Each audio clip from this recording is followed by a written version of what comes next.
c'est difficile à comprendre, à maîtriser le phénomène de l'induction, en fait, qui se produit au niveau de chaque bobine. Pour l'instant, on oublie ce tableau. Je fais un rappel ici. On va prendre un exemple concret. Il s'agit d'un phénomène naturel. C'est pendant un orage, tu as un nuage chargé. D'accord? Ça peut être positif, négatif, peu importe. Ici, c'est le sol. Voilà. À un certain moment donné, les charges bien accumulées s'accumulent dans le nuage, dépassent une certaine quantité, environ 10 kV, je crois, 10 kV. 10 kV. 10 kV par centimètre. C'est-à-dire que quand la différence de potentiel entre le céleste et terrestre est de l'ordre de 10 kV par centimètre. Voilà. Ça fait 10 000 volts. D'accord? Par centimètre. Et bien, une étincelle se jaillit vers le sol. Là, c'est à peu près, la hauteur, c'est à peu près en général une dizaine, une quinzaine de kilomètres. 10, ça peut aller à de 10 à 15 kilomètres. Et la largeur, c'est à peu près 1 ou une dizaine de 1 ou 2 centimètres, disons.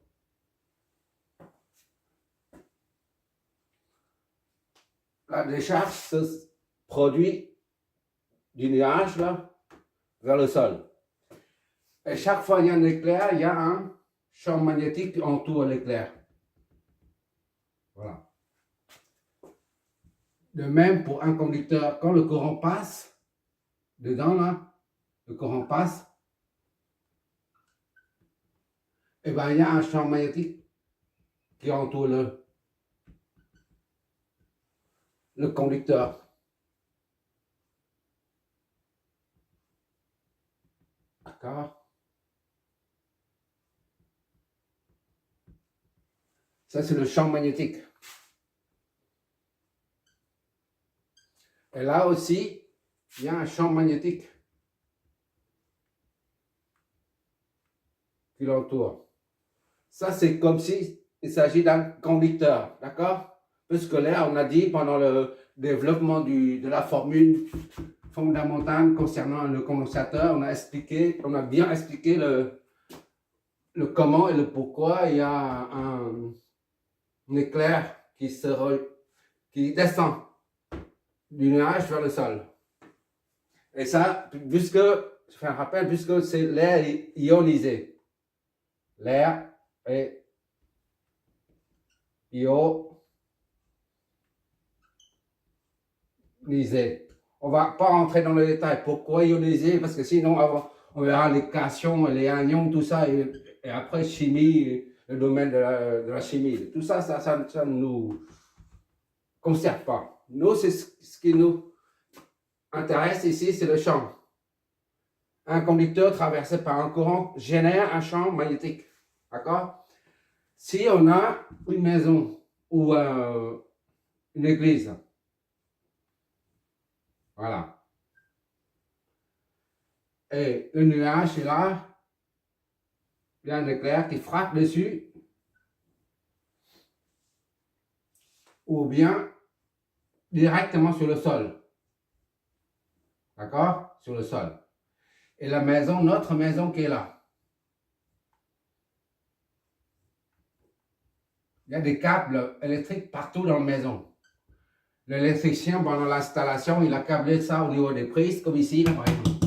Il y a des câbles, des fils électriques dans les ICT. Dans les ICT, ce sont des tuyaux comme ça. Là.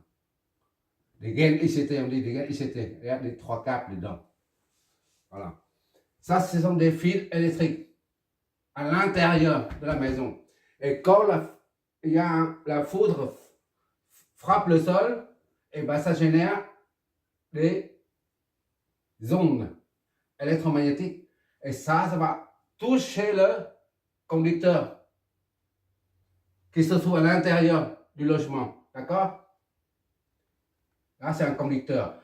Et ça, c'est une descente d'eau pluviale, si tu veux. D'accord?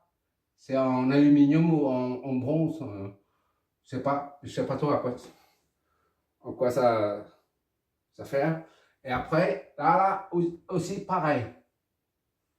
Puisque le champ magnétique varie, ça touche tous les conducteurs et les descentes d'eau en métallique. Et dès que le champ magnétique touche tout ça, là, ça génère un courant dedans. Je fais un zoom ici. Comme si un conducteur. La descente d'eau, c'est comme un conducteur. Et dès que le champ magnétique touche le fil, les câbles à l'intérieur et les descentes d'eau pluviales, et ben, ça génère un courant. Et ça, on l'appelle courant induit. D'accord? Un champ qui touche, un champ variable qui touche une partie métallique génère à l'intérieur du conducteur de la partie métallique là, un courant. D'accord? Et le courant est appelé le courant induit. Et le phénomène inverse se produit aussi, c'est-à-dire si le courant passe dans un, comme on a dit ici, quand un courant passe, s'il n'y a pas de champ, pour l'instant il n'y a pas de champ. D'accord? Il n'y a pas de champ. Il n'y a pas de champ autour du conducteur. Dès que le courant passe, ça génère un champ électrique, magnétique. D'accord? Ça, c'est le champ qui génère un courant. Et là, c'est un courant qui génère le champ. D'accord? Ça, c'est juste pour voir de quoi il s'agit, le phénomène de l'induction. Et qui dit courant dit tension. D'accord? C'est-à-dire ici, il y a une tension induite. Tension induite. V induite. D'accord? Bon, maintenant on va revenir, on va expliciter, plutôt que expliquer, expliciter ces circuits. Je vais passer tout ça.